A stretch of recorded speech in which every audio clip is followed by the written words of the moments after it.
Shalom jemaat Tuhan yang dikasih dalam kasih Yesus Kristus. Kembali lagi, hari ini kita datang beribadah kepada Tuhan. Walaupun masih beribadah di rumah saja, tapi biarlah itu tidak mengurangi sukacita kita untuk datang kepada Tuhan. Dan jemaat Tuhan, saat ini mari kita persiapkan diri kita untuk beribadah kepada Tuhan. Mari jemaat Tuhan kita berdoa. Terima kasih Tuhan Yesus, pada hari ini kami siapkan diri kami untuk kami beribadah kepadamu, berdoa kepadamu, dan bahkan kami mendengarkan firman-Mu Tuhan. Tuhan memberkati kami semua dan jemaat-Mu juga yang ada di rumah. Tuhan memberkati. Terima kasih Tuhan Yesus, kami siap untuk memuji Tuhan. Di dalam nama Tuhan Yesus Kristus kami berdoa. Haleluya, amin. Mari jemaat Tuhan, kita naikkan pujian ini dengan sukacita. Kita katakan, Engkau Tuhan yang benar.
dalam hadirat-Mu.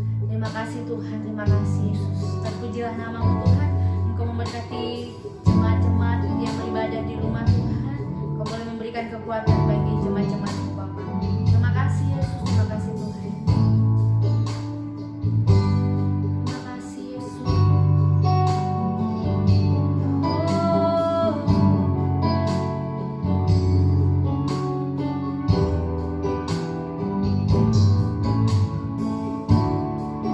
Mari jemaat Tuhan kita nyatakan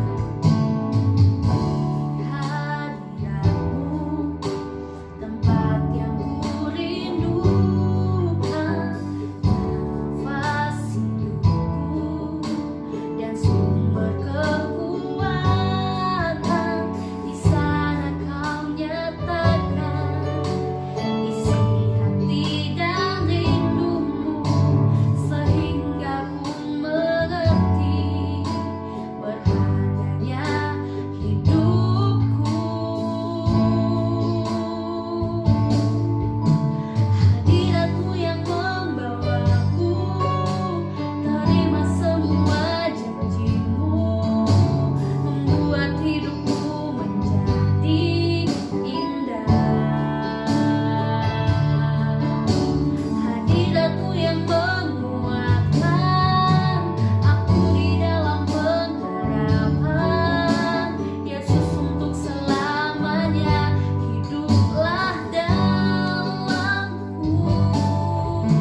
siap mendengarkan. Terima kasih Tuhan Yesus, terpujilah namamu. Dalam nama Tuhan Yesus kami berdoa. Haleluya. Amin. Saya serahkan kepada hambanya yang menyampaikan kebenaran firman Tuhan. Mari kita bersatu dalam doa. Bapa di surga, kami mengucap syukur Tuhan untuk kasih karunia dan anugerah-Mu dalam kehidupan kami. Kami boleh dipanggil untuk menjadi milik-Mu Tuhan. Kami dipanggil untuk menjadi anak-anak-Mu. Itu adalah anugerah yang tidak pernah bisa kami beli di dalam kehidupan ini. Bahkan oleh setiap perbuatan baik kami. Untuk itu Tuhan, hari ini kami kembali bersekutu melalui ibadah online ini Tuhan, untuk belajar firman Tuhan. Sebab kami yakin dan kami percaya, di dalam firman-Mu kami semakin mengenal Engkau dan memahami tentang panggilan kami pribadi lepas pribadi.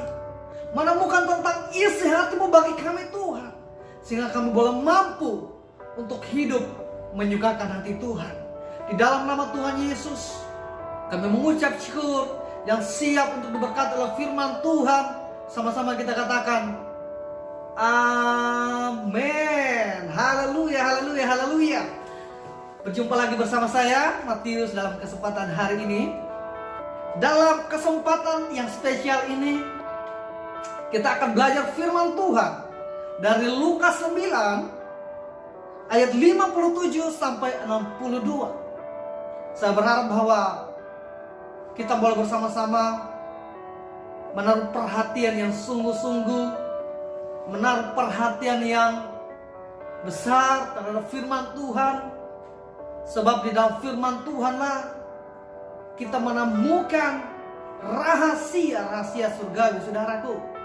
Kalau kita melihat bahwa Yesus bukanlah salah satu juru selamat di dunia ini, saudaraku. Bukan salah satu dari berbagai atau dari beberapa juru selamat, tetapi dia adalah satu-satunya juru selamat. Seperti hal itu pun dengan pengejarannya, bahwa kebenaran firman Tuhan tidak dapat ditemukan dimanapun selain di dalam firman Tuhan yang diperkatakan oleh Kristus Tuhan kita, yang dicatat oleh murid-murid Tuhan, yang diurapi oleh Tuhan, yang diberikan hikmat, yang hidup bersama dengan Tuhan, sehingga mereka boleh memahami maksud-maksud Tuhan dan kemudian dituangkan di dalam tulisan seperti yang dapat kita lihat sampai hari ini, saudaraku. Kita akan melihat firman Tuhan dari Lukas 9 ayat 57 sampai 62 dengan tema hari ini saya berikan hambatan untuk mengikut Tuhan. Saya akan membacakan firman Tuhan ini untuk kita bersama. Bapak Ibu di rumah boleh membuka Alkitabnya masing-masing dan juga boleh membaca, sehingga kita boleh memahami apa yang menjadi pembicaraan hari ini, dan kita boleh diberkati dan kita semakin bertumbuh di dalam kasih dan pengenalan akan Tuhan. Bersama-sama kita lihat di dalam Lukas 9 ayat 57 sampai 62.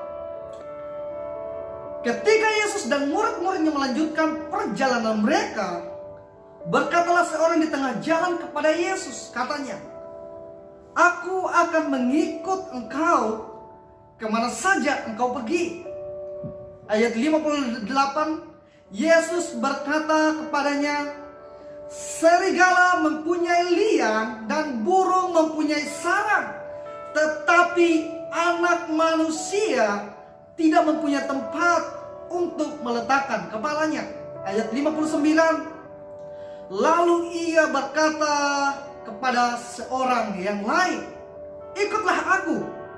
Tetapi orang itu berkata, "Izinkanlah aku pergi dahulu menguburkan Bapakku." Tetapi Yesus berkata kepadanya, "Biarlah orang mati menguburkan orang mati, tetapi engkau pergilah dan beritakanlah kerajaan Allah di mana-mana." Ayat 61, dan seorang yang lain lagi berkata, "Aku akan mengikut engkau Tuhan, Tetapi izinkanlah aku pamitan dulu dengan keluargaku. Tetapi Yesus memberikan jawaban, berkata seperti ini, setiap orang yang siap untuk membajak tetapi menoleh ke belakang tidak layak untuk kerajaan Allah, saudaraku. Demikian firman Tuhan. Kalau kita melihat perikop ini, LAI memberikan judul hal mengikut Tuhan. Sebab di dalam bacaan kita, hal mengikut Tuhan itu diucapkan berulang-ulang. Sehingga tema besar di dalam perikop ini adalah berbicara tentang mengikut Tuhan. Tentu kalau kita melihat bahwa kekristenan adalah kumpulan orang-orang percaya yang mengakui dan menerima kebenaran bahwa Yesus adalah Tuhan dan Juru Selamat. Dia adalah Mesias yang layak untuk dipuji, disembah, yang layak untuk kita mengabdikan diri kita kepada Dia, sebab Dia adalah Mesias yang menyelamatkan kita, yang menembus kehidupan kita, pemilik kehidupan kita, saudaraku. Tetapi dalam mengikut Tuhan, tidak semua orang mempunyai respon yang benar, mempunyai keinginan yang benar terhadap panggilan dari sebuah kenyataan bahwa kita adalah orang-orang yang dipilih, diselamatkan oleh Tuhan, saudaraku. Sehingga kalau kita melihat bahwa di dalam Alkitab, ketika Yesus memanggil para murid dengan sebuah ajakan seperti ini, kamu ikutlah aku dan aku akan menjadikan kamu penjala manusia. Sering Yesus didatangi oleh orang-orang, saudaraku. Tetapi pada kenyataannya tidak semuanya menjadi murid Tuhan. Banyak orang yang meninggalkan Dia, yang menolak Dia. Tetapi di dalam pembacaan kita hari ini, di dalam suatu kejadian, di mana ayat 57 berkata seperti ini. Ketika Yesus dan murid-muridnya melanjutkan perjalanan mereka, berkatalah seorang di tengah jalan kepada Yesus. Dia berkata seperti ini, aku akan mengikut engkau kemana saja engkau pergi. Tetapi Yesus berkata seperti ini, serigala mempunyai liang dan burung mempunyai sarang, tetapi anak manusia tidak mempunyai tempat untuk meletakkan kepalanya. Saudaraku, kalau kita melihat bahwa secara kalau tidak secara mendalam kita melihat ayat ini, kita akan seolah melihat bahwa seseorang yang berkata bahwa dia akan mengikut Tuhan, itu tampaknya adalah orang yang sangat-sangat baik, saudaraku. Dia mempunyai keinginan yang baik untuk mengikut Tuhan. Tetapi Yesus memberikan satu jawaban dengan berkata seperti ini. Kata Yesus berkata kepadanya, serigala mempunyai liang dan burung mempunyai sarang, tetapi anak manusia tidak mempunyai tempat untuk meletakkan kepalanya. Orang ini datang mengajukan untuk mengikut Tuhan, tetapi sepertinya Yesus memberikan suatu jawaban yang gak nyambung, saudaraku. Jadi kalau kita tidak melihat tentang suatu realita di mana Yesus itu tahu tentang inisiatif seseorang, kita akan melihat bahwa, loh, orang ini kan mau ikut Tuhan, tapi kok Yesus memberikan suatu jawaban yang gak nyambung. Artinya gini, orang ini mau ikut Tuhan, tapi dia gak memberikan jawaban boleh atau tidak. Tetapi dia memberikan suatu pernyataan yang seolah-olah tidak nyambung, saudaraku. Dia berkata seperti ini, serigala mempunyai liang dan burung mempunyai sarang, tetapi anak manusia tidak mempunyai tempat untuk meletakkan kepalanya. Saudaraku, saudariku, di dalam mengikut Tuhan, banyak orang berkata bahwa semuanya akan baik-baik saja. Banyak orang mempunyai pemikiran bahwa Yesus itu sangat penuh dengan kuasa, sehingga kalau ikut Tuhan, pasti semua masalah kita akan beres, semua akan begitu lancar, semua akan baik-baik saja tanpa tantangan, tekanan, air mata, dan pergumulan dalam kehidupan ini. Sehingga kalau dalam Injil Matius menceritakan orang yang sama, dia adalah seorang ahli Taurat yang mempunyai kedudukan, yang ahli di bidang agama, tua yang mempunyai kehormatan di depan masyarakat pada saat itu. Sehingga Yesus menanggapi keinginannya untuk mengikut Tuhan. Dia berkata seperti ini, burung mempunyai sarang, serigala mempunyai liang, tetapi seseorang yang berkeputusan untuk mengikut Tuhan harus sadar bahwa mengikut Tuhan itu tidak terlepas dari sebuah konsekuensi di mana kita akan dimusuhi oleh orang-orang yang tidak menyukai Tuhan, yang tidak menyukai kebenaran. Sehingga kita berkata bahwa kalau dunia membenci kamu, itu semata-mata karena mereka membenci Yesus yang hidup di dalam kita, yang hidup di dalam saudara, yang hidup di dalam pribadi murid-murid. Sehingga Yesus kembali memperingatkan orang ini, bukan masalah boleh atau tidak untuk mengikut Tuhan, tetapi Yesus sedang menjelaskan atau menegaskan di mana bahwa mengikut Tuhan, menjadi murid Tuhan, itu penuh dengan tantangan. Sehingga kalau kita melihat bahwa percakapan ini adalah suatu kejadian yang terjadi setelah ada begitu banyak mujizat dan mujizat yang dilakukan oleh Yesus. Sehingga tentu orang ini berpikir bahwa kalau ikut Tuhan, saya akan mendapatkan keuntungan yang begitu banyak. Setidaknya saya akan menjadi terkenal. Setidaknya saya akan mendapatkan fasilitas-fasilitas yang begitu baik. Sebab Yesus itu sangat terkenal, penuh dengan mujizat. Tetapi Yesus berkata seperti ini, mengikut Tuhan bukan hanya tentang mujizat, saudaraku, di mana masalah-masalah kita mungkin diselesaikan dengan mujizat. Tetapi Yesus berkata bahwa mengikut Tuhan itu tidak terlepas dari tekanan, tantangan. Bahkan kita akan menjadi musuh bagi dunia ini, saudaraku. Kita akan jadi musuh bagi orang-orang yang tidak menyukai tentang firman Tuhan, bagi orang-orang yang tidak menerima Tuhan atau Yesus sebagai Tuhan dalam kehidupan mereka. Jadi Yesus mau berkata seperti ini, kalau kamu mau ikut aku, yang pertama yang harus kita ingat bahwa harus menyangkal diri dan pikul salib, saudara. Sehingga kita berkata seperti ini, seseorang yang mau ikut Tuhan harus duduk terlebih dahulu, menghitung biayanya, menghitung ongkosnya. Kalau dia bertempur dengan seorang raja yang mempunyai prajurit 20.000, sedangkan dia hanya memiliki 10.000, bukankah alangkah bijaknya sebelum pertempuran itu dia mengajak untuk berdamai, saudara? Artinya begini, ketika terjadi suatu pertempuran, yang terjadi adalah menang atau kalah. Dan ketika kalau melihat jumlah yang tidak seimbang 20.000 dengan 10.000, tentu orang yang memiliki prajurit 10.000 ini harus memberikan semuanya, harus menggerakkan segalanya. Sehingga dalam hal ini Yesus sedang menegaskan bahwa hal mengikut Tuhan itu menuntut prinsip 100% atau tidak sama sekali, saudaraku. Mungkin banyak orang berkata bahwa mengikut Tuhan itu penuh dengan mujizat. Itu bukan suatu kesalahan, saudaraku. Tapi itu bukanlah keseluruhan dari firman Tuhan. Yesus penuh dengan keajaiban, itu benar. Tetapi itu bukan merupakan keseluruhan dari kebenaran firman Tuhan. Sebab Yesus berkata dengan jelas bahwa seorang mau menjadi murid, mengikut Tuhan, mengabdikan dirinya kepada Tuhan, harus menyangkal diri dan pikul salib. Ini berbicara tentang suatu penderitaan, saudaraku, karena iman kepada Tuhan. Seperti Paulus ketika memilih Tuhan, ketika memilih untuk mencintai Tuhan, mengabdikan seluruh kehidupannya, saudaraku, dia mengalami tantangan dari berbagai pihak.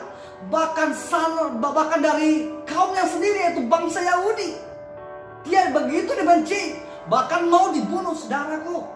Sehingga hari ini kalau kita melihat di mana-mana terjadi penganiayaan terhadap orang Kristen, itu bukanlah sesuatu yang baru, yang membuat kita kaget, membuat kita meninggalkan Tuhan, membuat kita menjadi tawar hati di dalam mengiring Tuhan, membuat kita berkurang di dalam ucapan syukur kita kepada Tuhan. Hal itu tidak membuat kita mempunyai kasih yang dingin akan Tuhan, saudaraku. Sebab kita percaya bahwa di dalam Tuhan semuanya mendatangkan kebaikan bagi saudara dan saya. Sehingga kesimpulan dari ayat ini adalah 57 dan 58 bahwa yang pertama, hambatan kita untuk dapat mengikut Tuhan adalah, yang pertama yang harus kita ingat adalah seseorang harus rela melepaskan kecintaan kepada apapun yang melebihi porsi dari kecintaan kita kepada Tuhan. Sebab yang berbicara ini adalah seseorang ahli Taurat, mempunyai banyak harta pada zamannya, kedudukan, kehormatan. Tetapi Yesus berkata bahwa kalau kamu mengikut aku, yang harus kamu ingat adalah kamu harus bayar harga, saudaraku.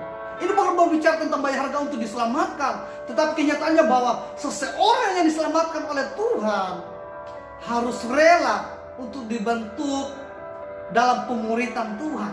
Sehingga kalau kita melihat bahwa ketika Yesus memanggil para murid, ikutlah aku, itu tidak berbicara semata-mata tentang mengikuti dia dari berbagai tempat ke tempat yang lain, seperti dari Jakarta ke Surabaya, dari Surabaya ke Kalimantan. Bukan, tetapi pengiringan yang dimaksud oleh Tuhan adalah mereka boleh melihat apa yang dilakukan oleh Tuhan, mereka boleh mendengar apa yang diperkatakan oleh Tuhan, sehingga di dalam kebersamaan atau persekutuan ini terjadi suatu keserupaan, saudaraku. Terjadi suatu kesamaan tujuan hidup, kesamaan ambisi hidup, kesamaan tujuan dan melakukan segala sesuatu, yaitu untuk memuliakan Bapa di surga. Sehingga kalau kita melihat bahwa amanat agung, Yesus berkata bahwa pergilah dan jadikanlah semua bangsa muridku. Ini adalah suatu pernyataan yang diberikan oleh Yesus kepada para murid setelah mereka mengikuti Tuhan, mengalami kebersamaan dengan Tuhan, menjalani pemuritan dan pembentukan daripada Tuhan. Setelah itu mereka diutus untuk pergilah dan ajarkanlah semua bangsa dan baptislah mereka di dalam nama Bapa, Putra dan Roh Kudus. Ini adalah suatu pernyataan kelanjutan dari sebuah pengiringan dan pemuritan yang telah terjadi dalam kehidupan mereka. Untuk itu, saudaraku, hari ini kalau kita mau mengikut Tuhan, tidak ada jalan lain, saling bersedia mencintai Tuhan lebih dari apapun, rela melepaskan apapun demi kesukaan Tuhan dalam kehidupan ini, saudaraku. Mungkin kita berkata, saya mau ikut Tuhan, tapi ada kejelekan-kejelekan dalam kehidupan kita. Memang Yesus tidak mencari orang sempurna, tetapi Dia menginginkan adalah ketika kita diselamatkan, kita memberi diri untuk dimuridkan oleh Tuhan, saudaraku. Kemudian yang kedua, kalau yang pertama adalah memiliki motivasi yang benar dengan memberi diri untuk mencintai Tuhan lebih dari apapun. Yang kedua adalah memprioritaskan Tuhan, saudaraku. Nah, ini adalah hal yang menjadi hambatan juga bagi banyak orang. Sehingga kalau kita melihat dalam pembacaan firman Tuhan hari ini di dalam Lukas 9 ayat 57 sampai 62. Poin yang kedua kita melihat di dalam ayat 59. Lalu ia berkata kepada seorang yang lain, ikutlah aku. Tetapi orang itu berkata, izinkanlah aku pergi dahulu untuk menguburkan bapakku. Tetapi Yesus berkata kepadanya, biarlah orang mati menguburkan orang mati, tetapi engkau pergilah dan beritakanlah kejalanlah di mana-mana, saudaraku. Yesus sedang menuntut satu kesediaan untuk mengutamakan Tuhan di atas segala sesuatu di dalam kehidupan kita. Ketika Yesus berkata seperti ini, kamu ikutlah aku. Kalau yang pertama menawarkan diri, tetapi dalam hal ini Yesus sendiri menawarkan ini kepada seseorang, saudara. Artinya bahwa mengikut Tuhan itu tidak lahir dari kemauan seseorang, saudara, tetapi lahir dari panggilan dan kehendak Tuhan bagi kita. Sebab kalau semua itu berpusat pada keinginan kita, tentu kita akan tampil seperti orang yang pertama, yaitu mengikut Tuhan supaya mendapat kenyamanan hidup, mendapat popularitas, mendapat kemudahan-kemudahan hidup. Tetapi yang kedua, Yesus menawarkan ini kepada orang ini, saudara. Artinya bahwa ini adalah suatu kehormatan. Ini adalah sebuah hal yang tidak dapat untuk kita beli ataupun mungkin dapat kita terima dengan kebaikan atau kesediaan kita untuk menjadi murid Tuhan. Jauh lebih daripada itu adalah didasarkan pada kehendak Tuhan untuk kita mengikut Tuhan. Dia berkata seperti ini. Lalu dia berkata kepada seorang yang lain, ikutlah aku. Tetapi orang itu berkata, izinkanlah aku pergi dahulu menguburkan Bapakku. Artinya begini, dia mau mengikut Tuhan, tetapi ada sesuatu yang menurut dia lebih penting daripada mengikut Tuhan, yaitu menguburkan bapaknya. Ada sesuatu yang dianggap lebih penting daripada menanggapi panggilan dan kehendak Tuhan bagi kehidupannya, saudaraku. Kalau kita melihat bahwa dalam konteks ini bukan hanya berbicara tentang melakukan perbuatan baik untuk menguburkan orang tua, saudaraku, tetapi banyak penafsir mengatakan bahwa alasan ini adalah alasan dari ketidaksediaan untuk mengutamakan Tuhan. Artinya begini, hal menguburkan orang tua kalau dalam adat istiadat Yahudi, saudaraku, ini dianggap sebagai satu sikap atau tindakan yang paling mulia, melebihi perbuatan-perbuatan baik lainnya terhadap orang tua, saudaraku. Dan lebih daripada itu adalah ketika seorang orang tua meninggal, saudaraku, akan dilanjutkan dengan suatu kebiasaan di mana akan membagikan harta warisan. Nah, inilah yang menjadi alasan dari orang ini, saudaraku, di mana dia tidak secara langsung secepat mungkin menanggapi panggilan Tuhan ini, tawaran Yesus kepada dia, karena dia berpikir bahwa baiklah dia pulang dulu ke rumahnya, berbuat baik dulu untuk menyenangkan orang tuanya, dan kemudian dia mendapatkan harta warisan. Artinya bahwa ternyata menurut dia uang masih lebih penting daripada menanggapi panggilan Tuhan dalam kehidupannya. Sehingga saya berkata bahwa poin yang kedua adalah berbicara tentang memprioritaskan Tuhan. Seseorang yang mau menjadi murid Tuhan harus siap sedia untuk memprioritaskan, mengutamakan Tuhan, saudaraku. Yesus berkata seperti ini.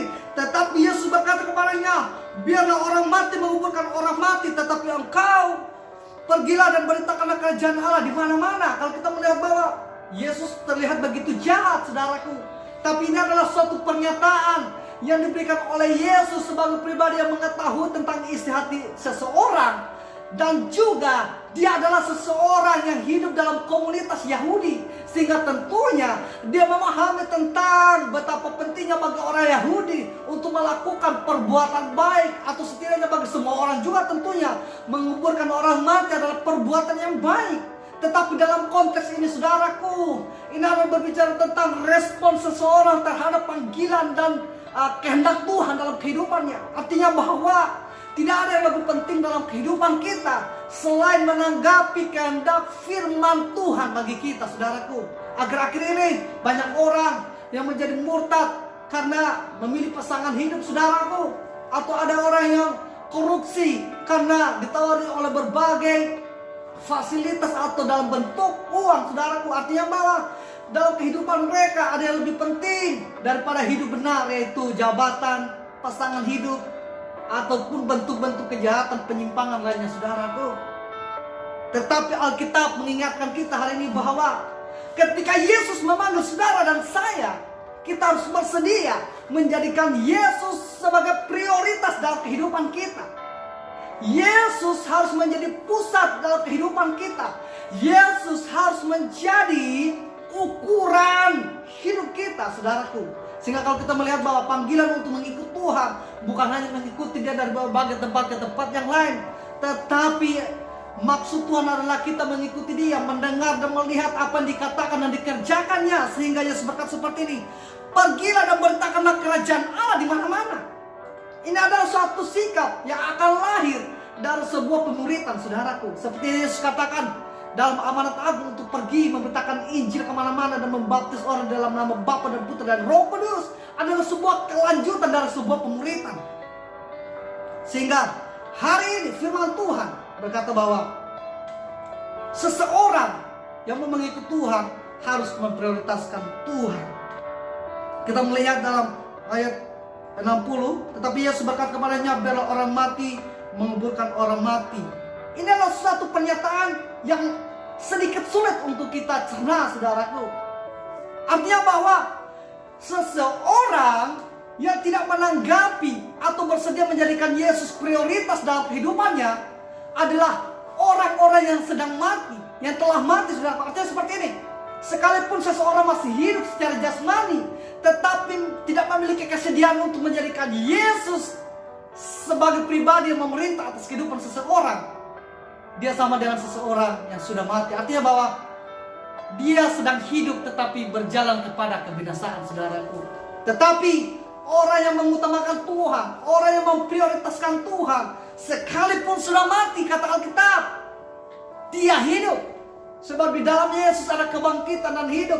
Di dalam Yesus ada keselamatan. Hanya dengan mengutamakan Tuhan, hanya dengan memprioritaskan Tuhan, ada keselamatan bagi setiap jiwa. Sehingga Yesus berkata bahwa orang mati, Bapakmu yang akan mati itu akan bisa dikubur oleh orang-orang yang tidak mengutamakan Tuhan. Artinya bahwa orang mati menguburkan orang mati, ini menjelaskan tentang dua hal. Yang pertama adalah, kalau kita melihat dalam ayat 60, tetapi Yesus berkata kepadanya, biarlah orang mati menguburkan orang mati. Kata mati yang pertama itu adalah orang-orang yang masih hidup tetapi mati secara rohani, saudaraku. Orang-orang yang tidak mengutamakan Tuhan, mereka adalah orang-orang yang mengalami kematian secara rohani. Terus kemudian kata mati yang kedua itu adalah mati secara jasmani. Jadi di dalam konteks ini Yesus sedang berbicara orang-orang yang tidak mengutamakan Tuhan adalah orang-orang yang sedang berjalan menuju kebinasaan. Bagaimana kehidupan kita hari ini? Apakah kita mengutamakan Tuhan? Apakah kita memprioritaskan Tuhan dalam kehidupan kita? Mungkin kita berkata kita sebagai orang Kristen, saudaraku, tetapi Alkitab berkata bahwa orang Kristen tidak terlepas dari kesediaan untuk menjadi murid, tidak terlepas untuk menerapkan prinsip-prinsip yang kita bicarakan hari ini, saudaraku. Terus kemudian kita melihat ayat 61. Dan seorang lain lagi berkata, aku akan mengikut engkau Tuhan, tetapi izinkanlah aku pamitan dulu dengan keluargaku. Tetapi Yesus dengan tegas berkata, setiap orang yang siap untuk membajak tetapi menoleh ke belakang tidak layak untuk kerajaan Allah. Ini adalah orang yang ketiga. Dia pun menawarkan diri, tetapi dengan suatu pengecualian. Dia berharap seperti ini, aku akan mengikut Tuhan setelah dia melakukan beberapa hal. Dalam hal ini adalah dia berpamitan dengan orang tua. Seperti yang saya katakan bahwa Yesus selalu memberikan jawaban seolah-olah tidak nyambung.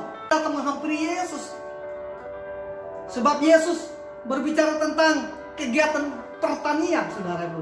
Padahal orang ini datang untuk mengajukan diri sebagai murid. Artinya bahwa orang ini mau mengikut Tuhan, tetapi dia mau pamit dulu dengan orang tua, dengan keluarga.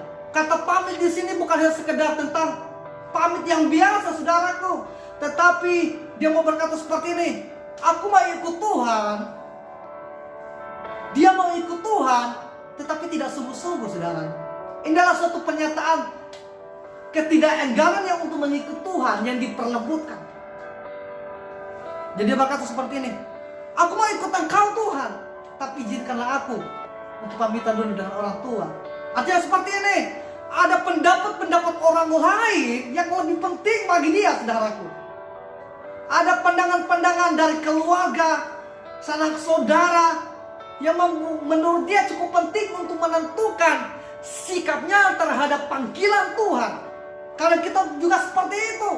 Ketika kita diperhadapkan dengan keadaan seperti ini untuk mengikut Tuhan, kita sering berpikir, apa kata orang tentang kehidupan saya? Apa pendapat teman-teman saya? Banyak anak-anak muda yang tidak bersedia untuk terus terang menyatakan iman dan kepercayaan mereka sebagai orang Kristen, karena mereka takut dibully, karena mereka takut untuk diejek-ejek. Sering kalau kita berjalan dengan mungkin tanpa sengaja membawa Alkitab, orang akan mencibir, wah itu Pak Pendeta tuh lewat tuh. Oh, mulai ejekan-ejekan yang terhalus mulai keluar dari kata-kata orang yang tidak mencintai Tuhan. Tetapi hari ini Yesus memperingatkan kita bahwa perkara mengikut Tuhan itu tidak boleh dihalangi oleh apapun dalam kehidupan kita. Baik oleh pasangan hidup kita, oleh orang tua kita, oleh sahabat-sahabat kita. Pendapat Tuhan tentang kehidupan kita, panggilan Tuhan terhadap kita adalah perkara yang paling penting dalam kehidupan kita. Sebab ini adalah berbicara tentang kekekalan dari kehidupan kita, saudaraku. Yesus berkata seperti ini ketika dia menawarkan diri. Yesus berkata, setiap orang yang tidak siap untuk membajak tetapi menoleh ke belakang tidak layak untuk kerajaan Allah. Yesus menyatakan ketidaklayakan dari orang ini adalah ketika dia siap untuk bekerja, membajak, tetapi menoleh ke belakang. Ini kalau kita melihat hal menoleh ke belakang, ini berbicara tentang istri Lot, saudaraku. Ketika disuruh keluar dari Sodom dan Gomora, dalam perjalanannya dia menoleh ke belakang. Ini berbicara tentang keterikatan dengan kehidupan masa lalu, saudaraku. Ketidaksediaannya untuk melepaskan segala sesuatu seperti Paulus. Apa yang dulu keanggap keuntungan sekarang menjadi kerugian bagi seorang Paulus. Tetapi berbeda dengan istri Lot. Ketika dalam perjalanan dia menoleh ke belakang, dia menjadi tiang garam, saudaraku. Tiang garam kita lihat kalau disinari oleh sinar matahari, dia akan dengan sendirinya akan mencair, saudaraku. Artinya bahwa seseorang yang dipanggil oleh Tuhan untuk bekerja, tetapi masih menginginkan kehidupan masa lalu, tidak siap untuk meninggalkan segala hal untuk mengikut Tuhan, tidak siap untuk diperbarui oleh Tuhan, akan memiliki kendala dan bahkan gagal untuk menjadi seorang murid daripada Tuhan. Sehingga Yesus berkata seperti ini, seorang pembajak, seorang yang sudah siap untuk membajak tetapi menoleh ke belakang, ini berbicara tentang ketidaksungguhan. Ini adalah suatu ungkapan peribahasa yang ada dalam zaman itu, yang menerangkan ketidaksungguh-sungguhan seorang pekerja, seorang karyawan. Ketika menjadi karyawan, suruh bekerja untuk membajak, sudah siap untuk membajak, tetapi tidak fokus ke depan, melihat hal yang akan dikerjakan. Itu pun yang dikatakan oleh firman Tuhan. Seseorang yang mau mengikut Tuhan harus dengan segenap hati. Jadi hari ini kita belajar kebenaran yang pertama adalah seorang mengikut Tuhan harus dengan motivasi yang benar, saudaraku, yaitu bersedia untuk mengikut Tuhan karena kita menyadari bahwa Tuhan adalah Mesias yang layak untuk menerima pengabdian kita, dan kita dipanggil untuk menjadi seperti Dia. Kemudian yang kedua adalah memprioritaskan Tuhan di atas segalanya dalam kehidupan kita, dan yang ketiga mengikuti Tuhan dengan segenap hati. Sebab firman Tuhan menjelaskan kepada kita bahwa prinsip mengikut Tuhan 100% atau tidak sama sekali. Kita tidak bisa mengabdi kepada dua Tuhan atau dengan setengah hati mengikut Tuhan. 100% atau tidak sama sekali. Pilihan ini ada dalam tangan saudara. Tetapi saya berharap bahwa kita bersama-sama memiliki keputusan untuk menerapkan ketiga prinsip ini, sehingga kita boleh layak untuk menjadi murid-murid yang pada akhirnya Yesus dipermuliakan, dan kita menyampaikan kabar baik untuk setiap orang dalam kehidupan kita. Mari kita bersatu dalam doa. Bapa di surga, kami mengucap syukur untuk firman-Mu yang luar biasa, yang telah menegur kehidupan kami. Bapa, di dalam keterbatasan kami membutuhkan Roh Kudus untuk memimpin dan menyertai kehidupan kami, sehingga kami boleh mampu untuk mengasihi Engkau dengan benar, Tuhan, mengasihi Engkau dengan sungguh-sungguh dalam kehidupan kami. Di dalam nama Tuhan Yesus, kami mengucap syukur telah ditebus oleh Tuhan, menjadi kepunyaan Tuhan, dan itu adalah perkara yang paling mulia. Panggilan menjadi murid itu adalah perkara yang paling mulia di dalam kehidupan kami. Di dalam nama Tuhan Yesus, kami mengucap syukur. Engkau baik, Engkau luar biasa. Segala pujian dan kemuliaan hanya bagi nama Tuhan. Mari bersama-sama kita katakan amin. Pemberitaan Tuhan pemberitaan firman Tuhan telah selesai. Tapi biarlah setiap hari kita tetap belajar firman Tuhan, sehingga kita boleh bertumbuh di dalam kasih, iman, dan pengharapan kita kepada Tuhan. Sehingga pada akhirnya kita didapati sebagai hamba-hamba atau murid-murid yang setia di hadapan hadirat Tuhan. Jemaat Tuhan, kita sudah diberkati oleh kebenaran firman Tuhan, dan saat ini kita mempersiapkan diri kita mengakhiri ibadah ini. Kita akan menerima doa berkat. Tapi sebelumnya kita menaikkan pujian El Shaddai, El Shaddai. El Shaddai, El Shaddai, Allah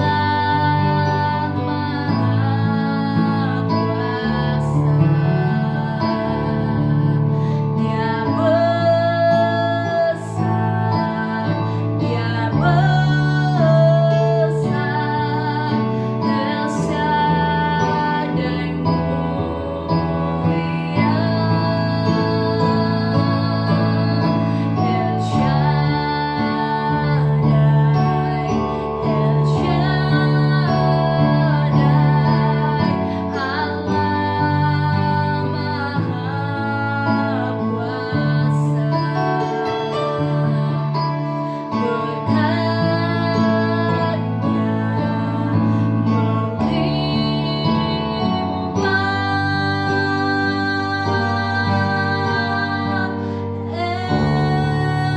Shaddai, El Shaddai, Allah Maha Kuasa.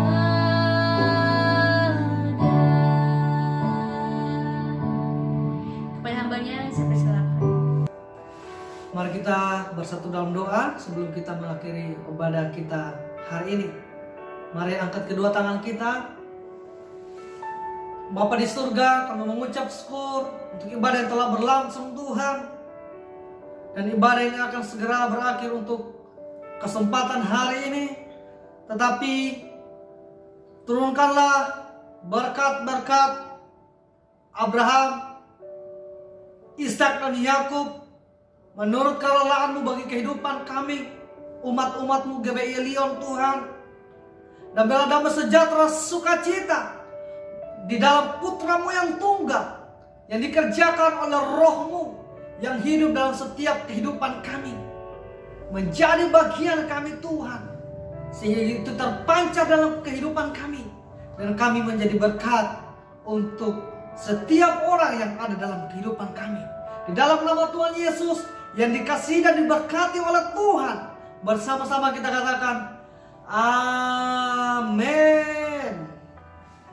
Bapak Ibu semuanya, ibadah kita telah selesai untuk hari ini. Tetapi kita percaya bahwa kebersamaan dengan Tuhan itu terus berlanjut dalam kehidupan kita. Amin.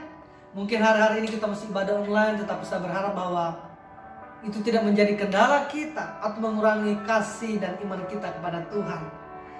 Mungkin hari-hari ini kita sebisa mungkin melakukan aktivitas dari rumah, tapi kalaupun harus keluar, tetap jaga kebersihan, tetap menerapkan protokol kesehatan dengan baik dan bijak, sehingga kita tetap sehat, menjadi berkat, dan dapat melakukan perkara dan karya-karya yang besar yang mempermuliakan nama Tuhan. Sekian untuk hari ini. Tuhan Yesus memberkati kita semua.